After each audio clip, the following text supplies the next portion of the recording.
The Greeks and Romans also depict women in statues and mosaics wearing undergarments. These show bands across the chest, so they'd be an early bra, briefs that gave the appearance of a two-piece bathing suit. For both Greeks and Romans, underclothing was designed for function. During the Middle Ages, the general population wore only two types of garments. Braes, B-R-A-I-E-S, I can't even find the word in the dictionary, were a 12th century undergarment worn by men under a tunic.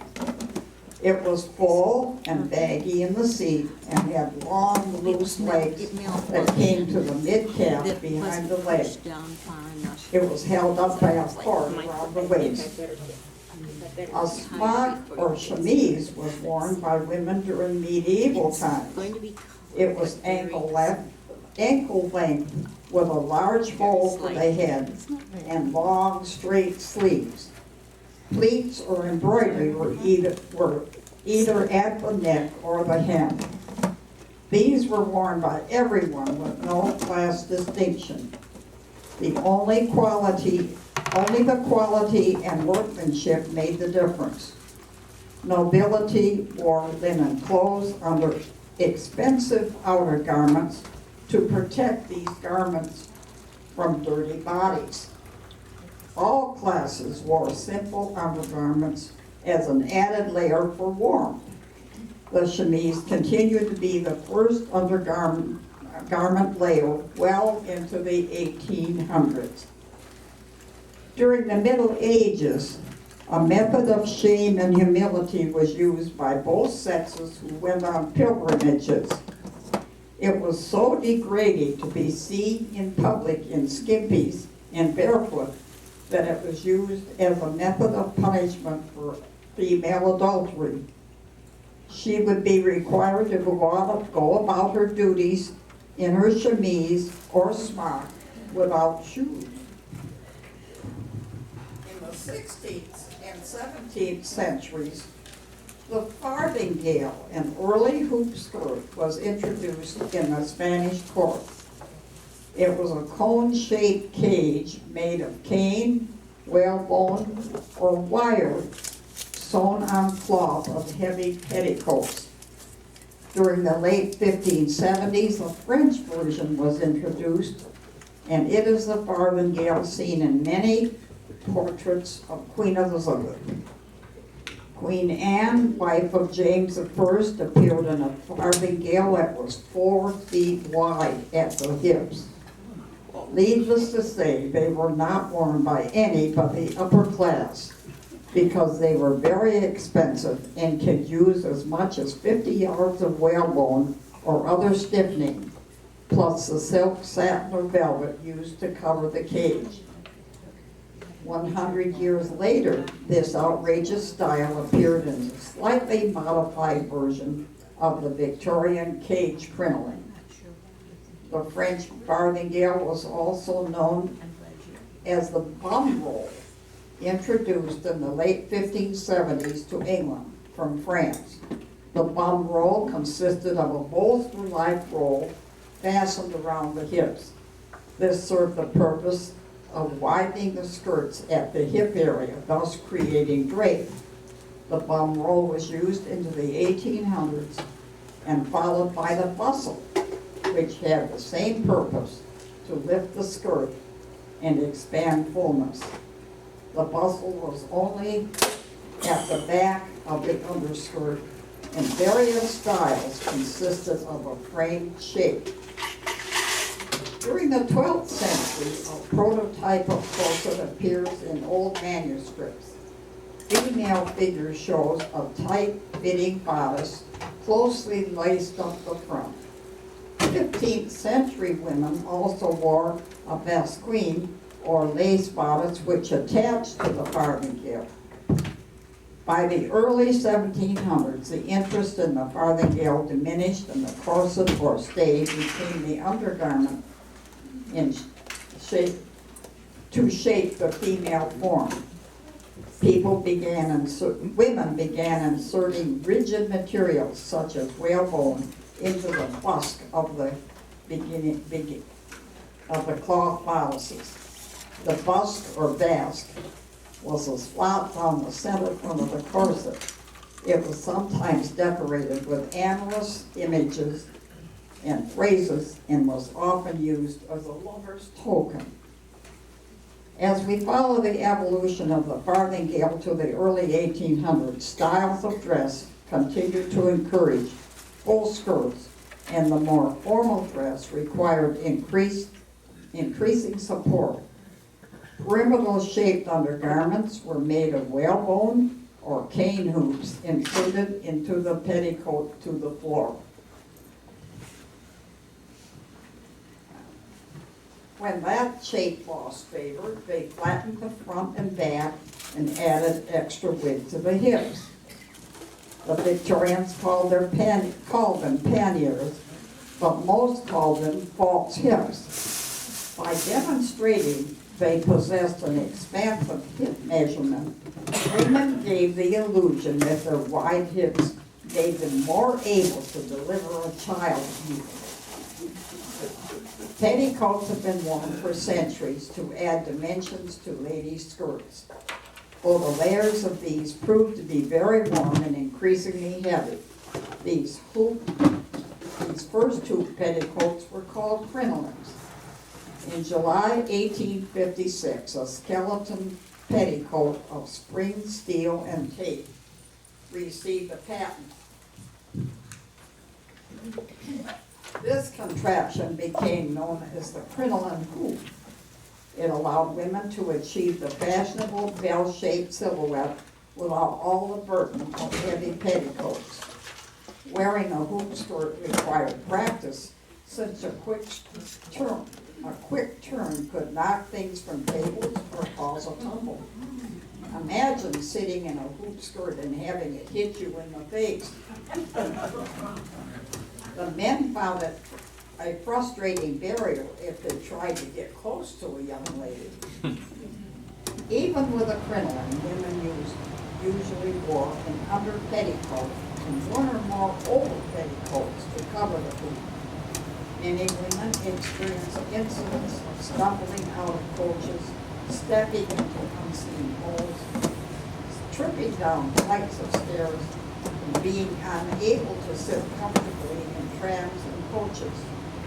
One woman attempted suicide off a bridge and a crinoline acted as a parachute, and she glided safely into the water.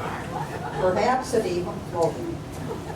By the end of the Civil War, ladies abandoned the crinoline hoop and were back to petticoats, although in less layers. By the late 1800s, a lady's underpinnings could consist of a cotton chemise, a corset, opaque stockings, garters, bloomers, a corset cover, a muslin waist petticoat, and at least one or more fancy petticoats on top. Women were warned to restrict their underclothing to weigh 7 pounds. What did they wear under these layered contraptions? Until the mid-19th century, probably nothing. Ladies' panties or drawers, as the early garments were called, didn't show up until the end of the 18th century. One mention is made of wealthy Italians who wore silk and linen breeches under their gowns in the 1600s. By the mid-1800s, women wore pantalettes, which were tied or buttoned at the waist and gathered just below the knee. In later years, they were known as bloomers, drawers, or knickers. The most practical of these styles were the bifurcated bloomers, which split in the middle, thus making it much easier to respond to the call of nature when fully attired with layers of petticoats, hoop, and skirt. When you think about wearing all these layered undergarments, you gain some respect for the day-to-day challenges of our female ancestors. Now consider this image of weekly laundry for your large family, piled up by a washtub of hot soapy water. Washing machines with wringers were not in general use until the early 1900s, and automatic washers and dryers only became available after World War II. Monday was the usual wash day, and Tuesday was set aside for ironing. In most families, this was an all-day affair. A corner of the kitchen was set aside for the wash tub. Washing was also done outside in the summer, or wealthier households had a separate building for doing laundry. Water was hand-pumped and heated on the coal or wood stove. Scrub soap was made from lye, a product of wood ash plus fat saved in butchery and cooking. Colors weren't colored fast as they are now, so great care had to be taken not to mix whites and colored clothing. Bleaching whites could be done with lemon juice and salt, and then placing the garment in the sun. Finally, after washing, came wringing out as dry as possible by hand, then hanging clothes outside on the clothesline, fences, or even bushes. We fuss about our dry skin in the winter months. Imagine spending a good part of a day with your hands up to your elbows in hot, soapy water. These were hard-working women. Corsets of some form have been used by both men and women since the early 1700s. The tightly laced corset of the 1800s could minimize the waistline and maximize the bust and hips. Thanks to the constriction by heavily boned, back-laced corsets, women could achieve the ideal waist, which is the span of a lady's hands. The tight lacing pushed the bust up and the necklines full. Ladies' magazines began printing health bulletins warning women that lacing corsets too tightly caused undesirable effects. In the 1880s in England, a group called the Rational Dress Society and the Anti-Tight Lacing Society both urged women to liberate themselves from the hazards and discomfort of tight corsets. A great controversy raged about the corset dangers. The list of dangers went from simple giddiness and shortness of breath to curvature of the spine, the crushing or displacement of internal organs, underdeveloped masculinity, and problems with miscarriages and premature labor. Young girls went from rompers right into tiny corsets, with the belief that the waist would be well and truly constricted to an 18-inch span. The practice was compared to the Chinese custom of foot binding. In 1888, Harness Electric Corset claimed that by wearing a perfectly designed electric corset, the most awkward figure becomes graceful and elegant. The internal organs are speedily strengthened and the entire system invigorated. A badge was sewn in the corset, emitting bolts of lightning. That was 1888. The course was arguably the most controversial undergarment in fashion history, worn by men, women, and even children. Doctors and feminists expressed their concerns. By the late 1800s, the corset was on its way out, and by 1893, the World's Columbian Exposition, Anna James Miller, at the World's Columbian Exposition, she was known as the apostle of dress reform, spoke out against the discomfort of Victorian-era undergarments, and approved a new undergarment made by the Ypsilanti Union Suit. The city of Ypsilanti, Michigan, was known nationally for producing the new underwear for both men and women. One of the company's slogans, though love be told, do not despair, is Ypsilanti underwear. It was an advertisement read in many national magazines. Although advertised as comfortable and healthy, fashion moved on and the Ypsilanti underwear closed its doors in 1970. By the end of the 19th century, the role of women in society was changing. These changes resulted from social pressures to make daily life easier for women, to free them from constricting clothing, to allow them to work outside of the home, and of course, give them the right to vote. The suffragette movement in World War I created turning points in women's fashion. As women of the 20th century participating in sports or worked in factories during World War I, comfort, freedom, and movement became the fashion objective. Layers of petticoats and rigid frames became single, sleek slips under dresses. That's not easy to say. The corset was fading, replaced by cotton brassieres and stretchable girdles. In 1917, in 1917, the U.S. Industries Board called on women to stop buying corsets. This change freed up 28,000 tons of metal for the war effort. The most iconic piece of lingerie in the 20th century was undoubtedly the brassiere. The French word brassiere refers to undergarments or harness.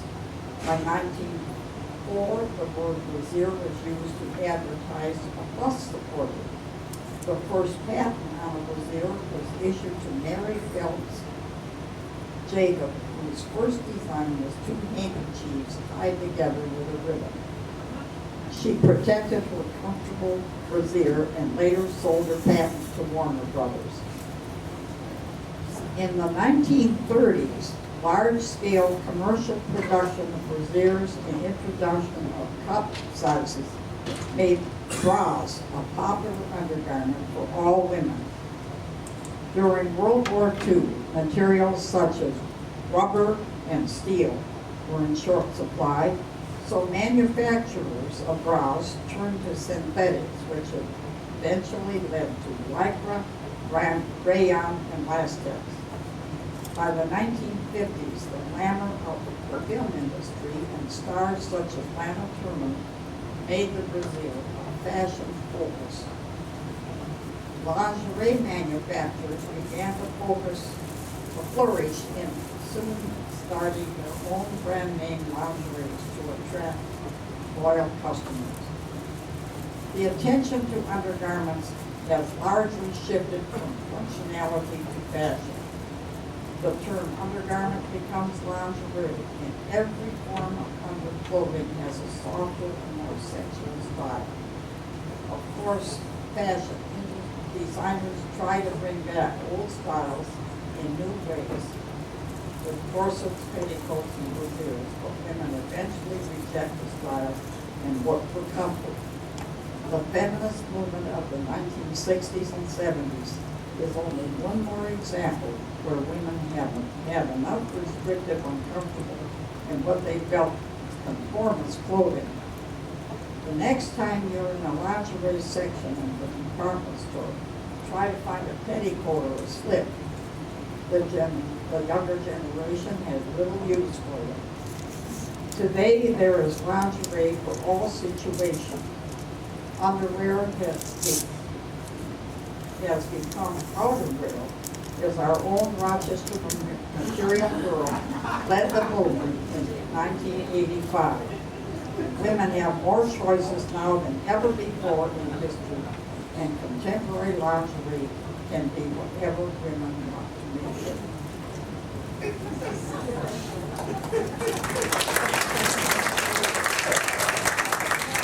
Things here that we're going to show you because we do have examples. We have examples of a lot of these things that I've mentioned. But I do want to again tell you that those that have been here the first time I said it, Colleen has put together the script and the PowerPoint, and she's done a super job, I think.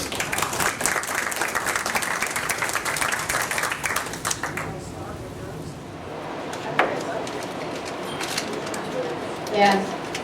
These petticoats, as you would probably recognize just by their length and the back of their cotton, these are back to probably the late 1800s, early 1900s. They wore long dresses back then, so these are quite a few samplings of these. And of all the undergarments, I think petticoats are probably the most common. You can still find a lot of them in shops and wherever. Some are full length. My mother made that graduation.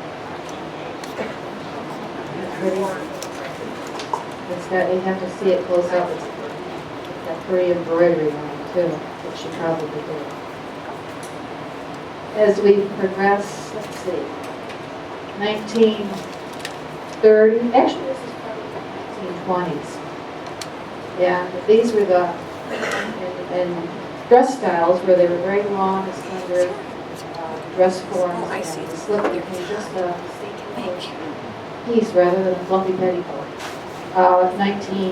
Late 30s, early 40s, there's other slip, which is a little more form fashion and shorter, because dresses became shorter. And this is probably, it looks like it's made out of some kind of a silk, or this one is silk.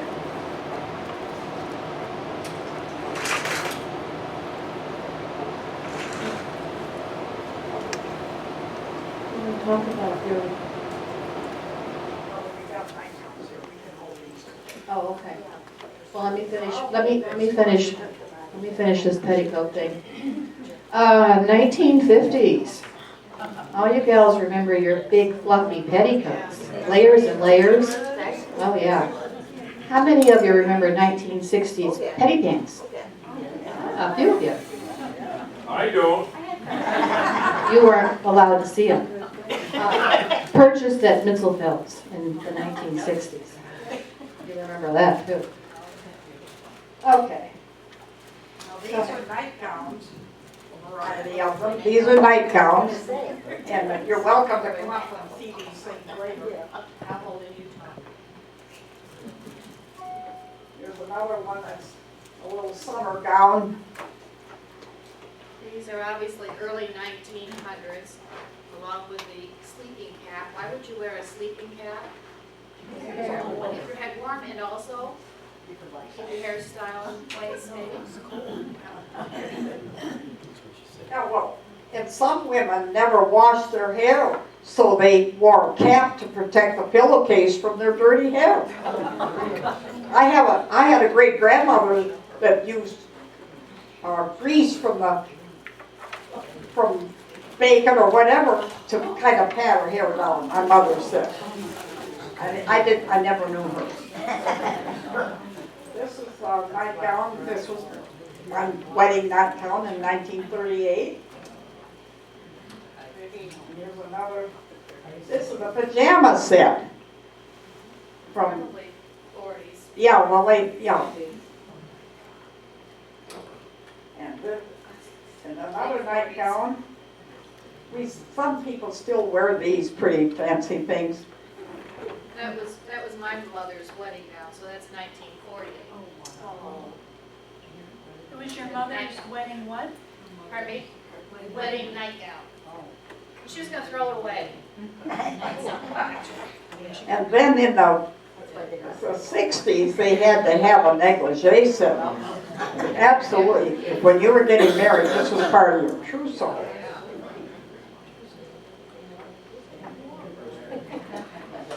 Now we can go over here. I mentioned drawers. These were my grandmother's drawers. That's what they call them, the drawers. And these are bifurcated drawers. That Colleen located someplace. I was in an antique shop and I picked them up and I thought they were ripped. And then I realized, no, that's a finished seam. And when Gail saw them, she said, oh my goodness. I read about bifurcated drawers when I had never seen them, but here they are. These are chemises. And women wore chemises under their corset to protect the corset because there was a lot of washing to do, and corsets were harder to wash than chemises. And these are bloomers. How many of you wore bloomers? I did when I was a kid. That sometimes the elastic didn't hold. Cheeks of youth in their bloomers. Who's the bloom in her cheeks? Now this is wool, and it is hot because I have had it on. But this was at my sister's, and this has a bifurcated also. This is something like the Ypsilanti Union suit, which we haven't found one yet with a label on it, but it would be kind of neat to have one. Okay, how about, Yeah, those are, I'll do the corsets over here. Yeah, This is definitely a corset cover, and it's probably late 1800s. And you can see it's stitched, it's fitted, so you know it went over a very tight little frame. You see now? This is the oldest corset we have, and it does lace on one side, and it's got little hooks on the other. I would guess, again, this is probably early 1900s, not late 18, because of the metal in it. This one we call the Cadillac. my mother wore those. She didn't think that you were properly dressed if you didn't wear them. Foundation or girdle or garment, yep, different names. I don't think this one was ever worn even, but it's 1940s.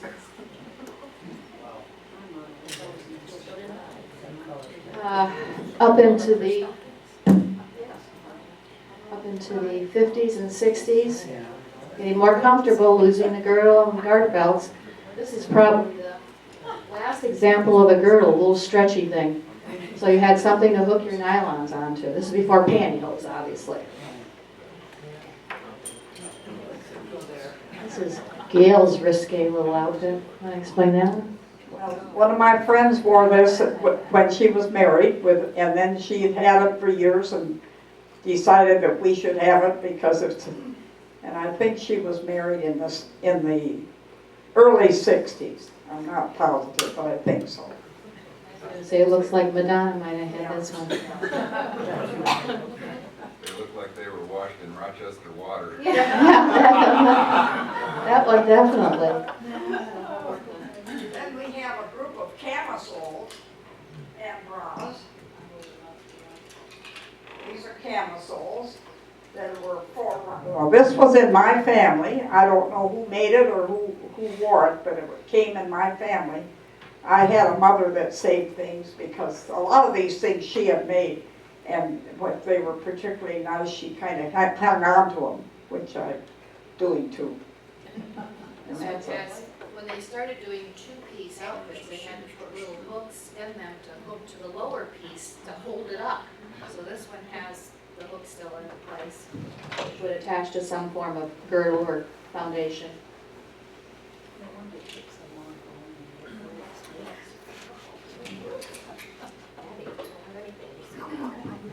The 1930s. That photo. 1930s, and a cotton from the 50s. This is kind of an all-together. I had this a long time ago to keep in my carry-on bag when we traveled, so in case my luggage got lost. Now, these are step-ins or chemise. This is a teddy. This is a teddy. And these are step-ins. 1940s, I would say, or 30s. or late 30s. Yeah. Now, I have a couple of things over here.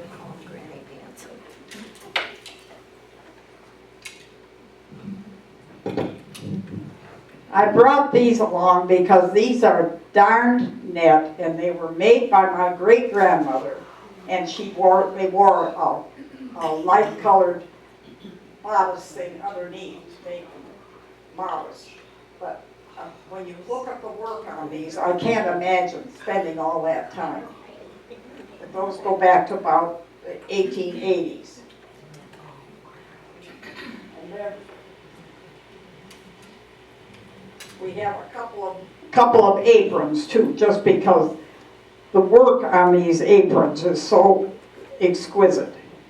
And if you want to look them over better, I should apologize a little. We did not iron these. It wears our garments to iron them, and we're trying to protect them and preserve them. So if they're a little wrinkled, that's just so we won't have them wear out quite so fast. On the back table, there's a whole collection of things too. There's some pictures and stuff, and you're welcome to look at all of those. If you have any questions, we answer them. Gail, on that one picture that you had the long sheets, did they wear their clothes on top of that? Yeah, that was the first garment they put on, and that was to protect them. People didn't bathe every day or every week years ago. They said Queen Elizabeth only had 2 baths in her life. One when she was born and one when she died. Yeah. I mean, Elizabeth Some of those girdles and early bras, were they sized? Did they have a size? Did they come in sizes? Early on, they had sizes around, but they didn't have cup sizes until the 1930s. But I think a lot of them, as Gail was showing, for example, this one, a lot of them are homemade too, so they could size in accordingly. I know it was, did you say when the last? Well, Can you repeat the questions? Because she I'm wanted to know when elastic came in for waistbands. Bloomers were originally tied with cord, but I'm not sure when. I mean, elastic as a synthetic came in the 40s, late 30s. Okay, so it was rubber at that I point. have it give away times. What we put at the waist. Yeah, so that would have been elastic made with rubber. I look like it. We all remember the trolley that used to go run up Woodward Avenue to the train back. What do you call it? Streetcar. The streetcar that ran up Woodward to Detroit. My neighbor told the story when she was quite young. She went out there and you would stand in the center. It was a section set aside to catch like a bus stop. And she said she was standing there waiting for the streetcar, and when it finally came, she put one foot up on the step to get in, and her bloomers fell. She felt them fall down, and we all said, "Oh my gosh, Mrs. Cole, what did you do?" She said, "I just stepped out of the other ones and got on the car." She just left them laying there. Well. You want to mention it?